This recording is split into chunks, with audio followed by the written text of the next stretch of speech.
베드로전서 1장 13에서 25절 말씀을 생각하겠습니다. 사도 베드로는 극악무도한 로마 황제 네로에 의해 기독교 박해가 막 시작되던 시기인 AD 64년경 곧 로마의 대화제 사건이 발생한 때에 핍박의 본거지였던 로마에서 본 서신을 기록했습니다. 베드로는 무엇보다 지금 여러 가지 환난으로 신음하고 있을 뿐 아니라 곧 닥칠 세찬 핍박의 칼날로 인해 고통당하게 될 성도들을 따뜻이 위로하고 환난 중에서도 참신앙을 저버리지 않도록 격려하기 위해 본서신을 기록하게 된 것입니다. 이러한 격려와 위로의 메시지는 자연 성도들을 향하여 고통과 핍박이 끊이질 않는 이 땅과 현재의 삶이 전부가 될 수 없고 멀지 않은 장래에 임하게 될 하늘 기업과 하늘 영광을 사모하자는 쪽으로 전개될 수밖에 없었을 것입니다. 즉, 베드로는 잘못 이해하게 되면 이 땅 곧 현세에서의 삶은 모두 무시하고 오직 장차 임할 하늘나라만을 고대하라는 현실 도피적인 메시지로 흐를 수 있는 내용을 전한 것입니다. 그러나 사도 베드로의 참뜻은 그런 것이 아니었습니다. 물론 베드로는 성도가 마땅히 신령한 하늘 소망을 깊이 간직해야 한다고 했습니다. 그렇다고 해서 현실을 무시하거나 아예 포기해버리고 오직 하늘만 쳐다보고 허송세월하는 그런 삶의 태도를 청구한 것은 정령코 아니었습니다. 오히려 베드로는 성도 개개인에게 약속되고 허락된 현재의 구원과 미래의 구원을 자신들 각자의 삶에 구체적으로 적용하는 참으로 능동적이고 살아있는 신앙생활을 적극 권하고 있는 것입니다. 특별히 베드로는 성도들, 각자의 삶이 세상과 단연코 구별되는 성결한 삶이 되도록 촉구하고 있습니다. 그런데 베드로가 이러한 능동적 신앙 생활을 권면하는 데는 다음과 같은 참으로 은혜로운 이유가 있기 때문입니다. 그 첫째는 성도들을 구원하시고 또 영원한 하늘 가나안으로 인도하시는 하나님, 아버지께서 거룩하시기 때문입니다. 둘째는 성도들이란 성자 예수께서 막대한 대가를 치르시고 구원한 자들이기 때문입니다. 셋째는 성도들은 모두가 하나님의 은혜로 거듭났기 때문입니다. 그렇습니다. 우리 모든 성도는 하나님의 은혜로 거듭나고 구원받았으며 또 그 결과 영광된 하늘나라를 목적 삼고 살아갈 수 있게 되었습니다. 이처럼 하나님으로부터 크신 은혜를 전해받은 성도라면 적어도 그 은혜에 부합하는 삶을 살아가야만 합니다. 이제 베드로는 이러한 맥락에서 성도들이 비록 현실적으로는 고통과 질곡의 삶을 살아간다 할지라도 그리고 비록 그들의 영원한 본향이 하늘 가나안 곳 천국일지라도 하나님께서 이 땅에서 허락하신 삶의 분깃을 도외시하지 말고 거룩하고 성실히 살아가야 할 것임을 밝혔습니다. 그러면 사도 베드로가 당시 성도들, 아니 오고 오는 모든 세대의 성도들을 향하여 권면하는 메시지의 주내용들은 어떤 것입니까? 첫째, 마음의 허리를 동이고 근신하며 은혜를 바라라고 했습니다. 여기서 마음의 허리를 동이라 함은 아래로 늘어뜨려진 옷끝단을 허리춤에 끌어올려 매고 신속하고 자유롭게 행동할 준비를 갖추듯이 마음의 준비를 단단히 하라는 뜻입니다. 사실 허리를 동이는 것은 전투에 임하는 군인이 몸놀림을 자유롭게 하기 위해 혹은 길 떠나는 나그네가 빠른 걸음으로 목적지에 나아가기 위해 또는 종이 주인의 명령에 신속하게 수종들기 위해 갖추는 몸가짐이라 할 것입니다. 결국 허리를 동이는 것은 어떤 일을 목전에 두고 그 일을 성실하고 신속히 수행하기 위해 마치 소매를 걷어올리는 것처럼 그런 만반의 태세를 갖추는 것을 가리킵니다. 따라서 마음의 허리를 동이라는 베드로의 권면은 주의 은혜를 받고 신령한 하늘 상급을 약속받았다고 해서 죄악에 대해 경계를 늦추거나 게으르지 말아야 한다는 강한 암시가 들어 있습니다. 뿐만 아니라 영적으로 더욱 긴장하고 부지런하며 진리를 사모하며 진리를 온전히 세우는 일에 극성스러울 만큼 열심을 쏟으라는 강력한 메시지가 내포되어 있다고 할 것입니다. 실로 성도는 주님의 선한 일꾼이자 죄악 세상에서 영적으로 출애굽하는 거룩한 나그네요. 주님의 나라를 위해 온 정열을 불태우는 군사입니다. 따라서 주어진 사명을 성실히 완수하기 위해 항상 마음의 허리에 띠를 띠고 무슨 일에도 담대히 적극적으로 나설 수 있는 준비를 하고 있어야만 합니다. 이와 더불어 근신하라 함은 원래 술 취하거나 방탕한 생활을 멀리하고 항상 절제하며 지나치게 감정적이지 말고 매사에 분별력이 있으라는 뜻입니다. 결국 이 말은 어떤 상황에 처하든지 당황하거나 무절제하지 말고 침착하고 평온하게 그 상황에 대처하라는 의미가 담겨 있다고 봅니다. 사실 이 같은 권면을 하고 있는 베드로는 그 누구보다도 이 말에 자신이 없던 자였습니다. 즉 예수께서 십자가에 달리시고 부활하시어 당신의 사랑을 재차 확인시켜 주시기 전까지 베드로는 매사에 쉽게 흥분할 만큼 격정적인 인물이었습니다. 그러나 베드로는 자신이 너무도 무능하고 죄 많은 인생임을 철저히 깨닫고 또 예수 그리스도의 새롭게 하시는 은총을 경험한 이후 자신뿐 아니라 주위의 형제들을 향하여 근신하고 정신을 차리라, 자제하고 분수껏 행동하라고 감히 당부할 수 있게 되었습니다.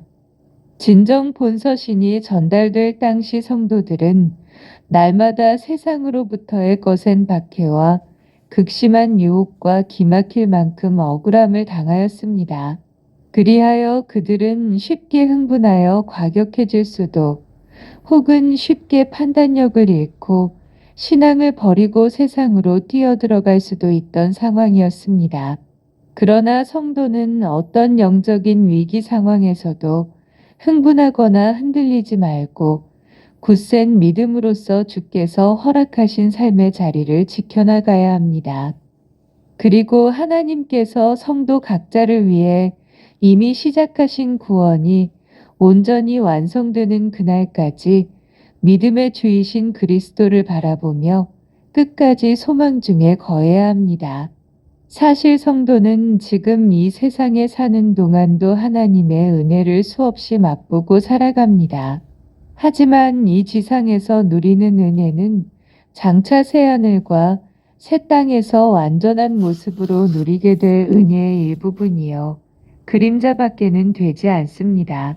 따라서 그 크고 영광스러운 은혜를 고대하며 이 지상에서 영적으로 깨어있어 항상 근신하며 또 조용히 자신에게 주어진 사명을 성실히 이행해 가야 할 것입니다.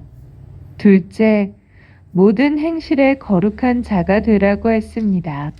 성도로 부름받은 사람은 누구 하나 예외 없이 필연적으로 변화된 삶을 요구받습니다. 물론 성도는 그리스도의 구속의 은혜를 경험하기 전에는 타락하고 부패한 본성을 좇아 오직 자기 욕심을 따라 생활하던 죄인들이었습니다. 특히 영적인 무지로 인해 하나님께 순종하지도 영광을 돌리지도 못하는 그야말로 멸망의 지식이요 죄의 노예였습니다. 그런데 하나님께서는 바로 이 같은 보잘것없고 절망적인 우리들을 창세 전부터 이미 계획해 두신 바 흠없고 점없는 어린 양 예수 그리스도의 보배 피로써 구속해 주셨습니다. 실로 베드로 당시 노예가 자유인이 되거나 어떤 사람이 다른 사람 소유의 노예를 사기 위해서는 은이나 금 같은 값진 것으로 노예의 주인에게 속량금을 주어야만 했습니다. 그런데 그리스도께서는 죄의 노예로서 처절한 절망의 자리에 있던 우리들을 구속하시고 참자유를 주시기 위해 금이나 은에 비교될 수 없이 귀한 당신의 보배 피를 흘려 우리를 구속하셨던 것입니다. 그런 점에서 우리는 세상 그 어느 누구보다 귀한 존재요 복된 존재입니다. 그런데 문제는 우리가 이러한 구속의 은총을 받았다고 해서 이 세상에 사는 동안 내내 죄와 상관없는 자로 항상 거룩을 유지할 수 있지 못하다는 사실입니다. 그렇습니다. 우리는 조금만 긴장을 늦추거나 주의하지 않게 되면 쉽사리 옛자아가 되살아나 자기 욕심에 끌려 죄에 미혹될 수밖에 없습니다. 따라서 우리는 더 이상 옛 죄악된 삶으로 되돌아가 절망치 않도록 하기 위해 우리를 당신의 자녀로 성도로 불러주신 하나님께로 돌아가 그분을 본받지 않으면 안 됩니다.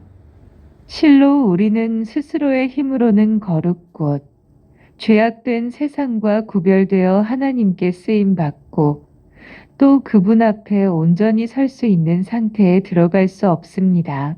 마치 늪지대에 빠진 자가 발버둥 치면 칠수록 더욱 깊이 수렁으로 빠져들듯 우리가 자의로 거룩해지려 하면 할수록 더욱더 큰 죄의 아픔과 절망감을 느끼게 됩니다.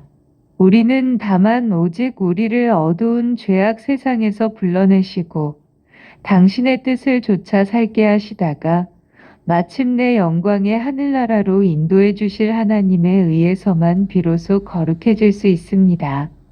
진실로 그 하나님은 모든 죄악에서 떠나 계신 분으로서 거룩하시며 또 모든 진리와 의와 선과 사랑을 소유하신 분으로서 거룩하십니다.